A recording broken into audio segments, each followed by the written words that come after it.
Good morning student, how are you? बच्चों, आज से हम अपना थर्ड टर्म पोर्शन शुरू करेंगे। ओके, थर्ड टर्म का पहला चैप्टर है विशेषण यानी एडजेक्टिव। इंग्लिश में हम एडजेक्टिव पढ़ते हैं ना, उसी को हिंदी में विशेषण कहते हैं। ओके बच्चों, तो सबसे पहले हम लोग विशेषण पढ़ेंगे, फिर बुक की एक्सरसाइजेस करेंगे और अब हमारा जो ये थर्ड टर्म स्टार्ट हो रहा है इसके लिए हम एक न्यू कॉपी बनाएंगे और स्टार्टिंग से मैम जो जो वर्क देंगे उसको केयरफुली लिखना है, वीडियोज अच्छे से सुनने हैं और अगर कुछ नहीं समझ में आ रहा है तो हमें जूम मीटिंग में क्लियर करना है। ओके, सो लेट्स स्टार्ट बेटा। पार्ट 7 विशेषण यानी एडजेक्टिव। ओके बच्चों, यहाँ पे लिखा है रजिया अपने मित्रों के साथ एक पार्क में गई जो बहुत ही सुंदर था। वहाँ हरी व मुलायम घास थी, वहाँ ऊंचे व छायादार वृक्ष थे। कुछ रंग बिरंगे खरगोश घास पर घूम रहे थे। राइट, अब यहाँ पे देखेंगे कि जो ये लिखा है ना, उपयुक्त वाक्यों में सुंदर, हरी, मुलायम, ऊंचे, छायादार, रंग बिरंगे ये शब्द संज्ञाएं हैं या फिर सर्वनाम हैं। तो जो संज्ञा और सर्वनाम की विशेषता बताते हैं उन्हें ही हम विशेषण कहते हैं। राइट, जैसे सुंदर शब्द यहाँ पे किसकी विशेषता बता रही है? पार्क की, यानी पार्क क्या है? संज्ञा है। तो यहाँ पार्क संज्ञा जो है उसकी विशेषता बता रहा है कि पार्क बहुत ही सुंदर था। तो सुंदर शब्द क्या हो गया? विशेषण हो गया। हरी व मुलायम शब्द घास, घास क्या है? संज्ञा है ना? किसी व्यक्ति, वस्तु, स्थान के नाम को ही तो संज्ञा कहते हैं। तो ये क्या हुआ? घास है, तो घास तो संज्ञा हुआ ना, नाम है ना। तो घास कैसी है? हरी व मुलायम है, यानी ये घास की विशेषता बता रहे हैं कि घास हरी और मुलायम है। सेम थिंग ऊंचे व छायादार शब्द, यहाँ पे ऊंचे व छायादार शब्द विशेषण जो है वो किसकी विशेषता बता रही है? वृक्ष की। और वृक्ष क्या है? वृक्ष तो संज्ञा है। तो वृक्ष की विशेषता बता रही है कि वृक्ष ऊंचे व छायादार है। राइट, रंग बिरंगे शब्द, अब ये रंग बिरंगे विशेषण शब्द किसके लिए यूज हुआ है? खरगोश के लिए, और खरगोश तो संज्ञा है ना। तो खरगोश रंग बिरंगे हैं, ये विशेषता बता रही है खरगोश की कि खरगोश कलरफुल थे, सुंदर थे बहुत, है ना। इस तरह से विशेषता बताने वाले ऐसे शब्दों को विशेषण कहते हैं।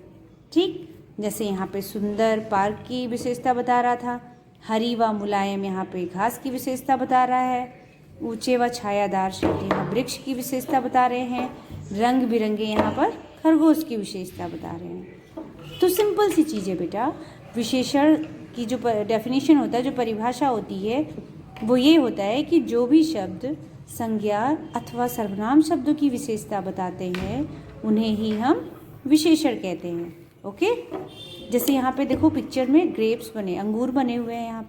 यहाँ पे एक आम बना हुआ है और लिखा हुआ है अंगूर खट्टे हैं। तो यहाँ पे खट्टे जो रेड कलर से लिखा है वो क्या है? वो विशेषण शब्द है। क्यों विशेषण है? क्योंकि वो क्योंकि अंगूर संज्ञा है और उसकी विशेषता बता रहा है कि अंगूर क्या है? खट्टे हैं। अंगूर का टेस्ट कैसा है? खट्टा है। तो इसलिए अंगूर की विशेषता बता रहे हैं कि अंगूर खट्टे हैं और खट्टे शब्द आपका विशेषण हो गया। राइट, बिल्कुल वैसे आम मीठा है। तो आम की विशेषता क्या है? कि आम मीठा है। मीठा शब्द विशेषण है जो उसकी विशेषता बता रही है। ओके, इन वाक्यों में रंगीन शब्द खट्टे और मीठा विशेषण है। राइट, अब हम नेक्स्ट पढ़ते हैं। कुछ अन्य विशेषण इस प्रकार होते हैं, जैसे विशेषण यहाँ लिखा हुआ है गुण अवगुण। गुण अवगुण मतलब कि जो आपके अंदर कुछ अच्छाई या कुछ बुराई होती है उसी को अवगुण या गुण कहते हैं। जैसे यहाँ पे लिखा हुआ ना, विशेषण शब्द प्लस संज्ञा, साहसी सैनिक। इससे क्या हो रहा है कि सैनिक क्या था? साहसी था। क्या था? बहुत ब्रेव थे। सैनिक क्या थे? ब्रेव थे। ओके, आइसक्रीम ठंडी। तो क्या है? आइसक्रीम तो ठंडी ही होती है, तो आइसक्रीम की विशेषता क्या है? कि आइसक्रीम ठंडी है। दुष्ट राक्षस, तो यहाँ राक्षस की ये क्या है, अवगुण है। अवगुण मतलब कि उसकी बुराई है, कि राक्षस क्या था, दुष्ट था। यहाँ आइसक्रीम ठंडी थी, तो आइसक्रीम क्या थी, उस आइसक्रीम तो तभी अच्छी लगती है ना जब वो ठंडी होती है ना। तो आइसक्रीम की ये विशेषता है, यानी ये उसका गुण है कि वो ठंडी है। सैनिक साहसी है, ये उसके गुण हैं। ओके, अब रंग और रूप भी देख लेते हैं। काला कौवा, कौवे की विशेषता क्या है कि वो काला है, तो ये तो उसका रंग रूप है ना। काला तो कौवा तो काला ही होगा, है ना। फूल क्या है, सुंदर है, सुंदर फूल, यानी सुंदरता उसकी विशेषण है, इसकी फूल की। फूल की विशेषता क्या बता रहा है कि फूल सुंदर है, तो ये उसके रंग रूप हैं। यानी लाल गुलाब, गुलाब की विशेषता क्या है कि गुलाब लाल है। Okay, very good. बिल्कुल इसी तरह से आकार भी है, इसमें आकार भी आता है, अवस्था आती है, नाप तौल आता है, स्थान या देश आते हैं। जैसे स्थान और देश में हम सोचेंगे स्थान और देश कैसे आएंगे, तो आगे पढ़ते हैं बेटा हम। आकार में जैसे मोटा लड़का, तो उस लड़के की विशेषता क्या है कि वो बहुत मोटा है ना, ये उसका आकार है। ऊंचा पहाड़, पहाड़ क्या है, ऊंचा है, तो ऊंचा उसकी विशेषता हो गई कि ऊंचा पहाड़। पहाड़ तो संज्ञा है और ये उसकी विशेषता बता रहा है कि पहाड़ बहुत ऊंचा है। पतली लड़की, लड़की की विशेषता बता रही है कि लड़की बहुत पतली है।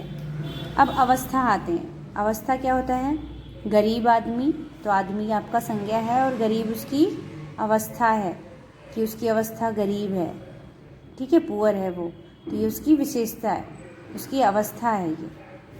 बूढ़ा आदमी, तो आदमी बूढ़ा है, ये उसकी क्या है, आदमी की विशेषता तो ये बता रही है ना कि वो बूढ़ा है, लेकिन ये किस अवस्था में आ रही है, ये कौन से विशेषण में आ रही है, तो ये अवस्था में आ रही है कि ये उसकी अवस्था है कि वो बूढ़ा है, कमज़ोर है, गरीब है, अमीर है ना।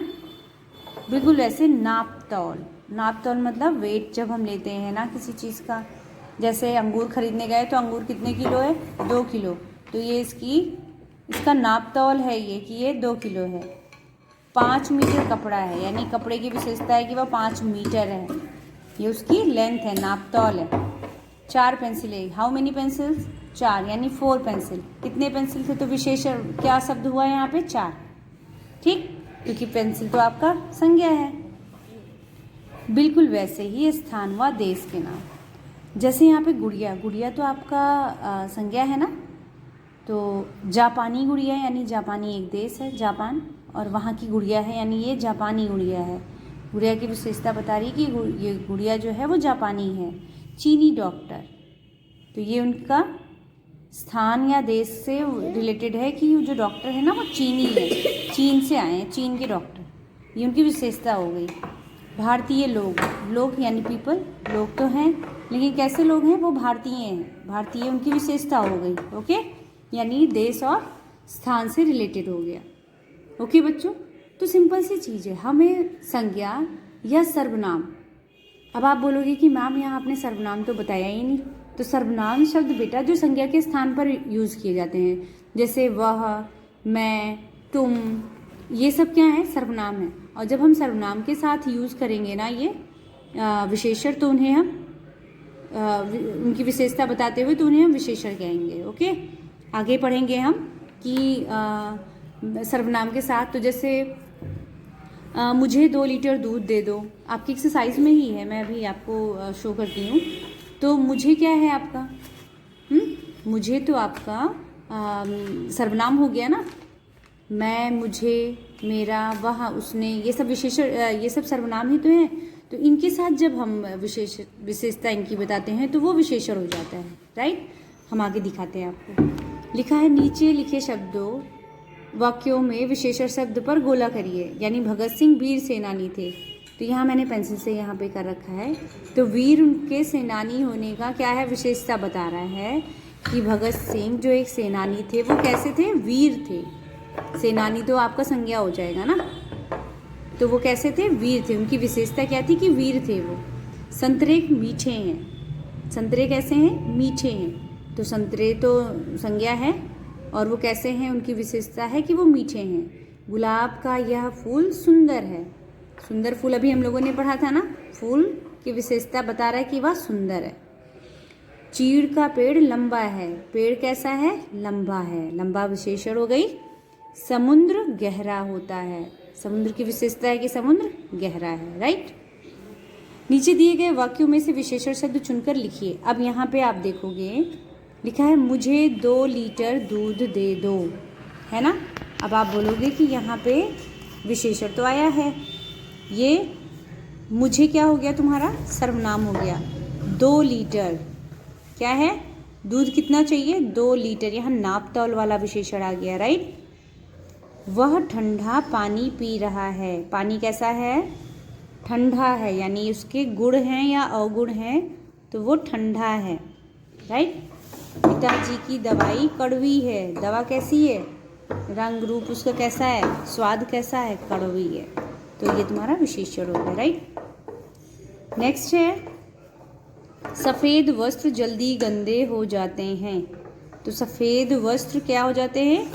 जल्दी गंदे। वस्त्र कैसे हैं? सफ़ेद हैं। मंत्री जी ने 50 पौधे लगाए। कितने पौधे? 50 पौधे। तो ये सारी चीज़ें आपकी क्या हैं? विशेषण हैं, ओके। तो बच्चों इसको हम अच्छे से वीडियो देखना, जो नहीं समझ में आएगा उस पर टिक करके रखना, और हम जूम क्लास में फिर से इसी टॉपिक पे डिस्कशन करेंगे। फिर से मैं जूम क्लास में भी यही चैप्टर पढ़ाऊँगी, तो जिसको नहीं समझ में आया है वो फिर से पूछ लेगा, ओके। बाकी क्वेश्चन आंसर्स मैं टाइप करके अटैच करूँगी, बुक की सारी एक्सरसाइजेज मैं टाइप करूँगी, और आपको उसको अपनी बुक की चीज़ें हैं तो बुक में लिखना है, कॉपी में जो क्वेश्चन आंसर्स होंगे वो लिखने रहेंगे, ओके बेटा। Thank you, have a nice day.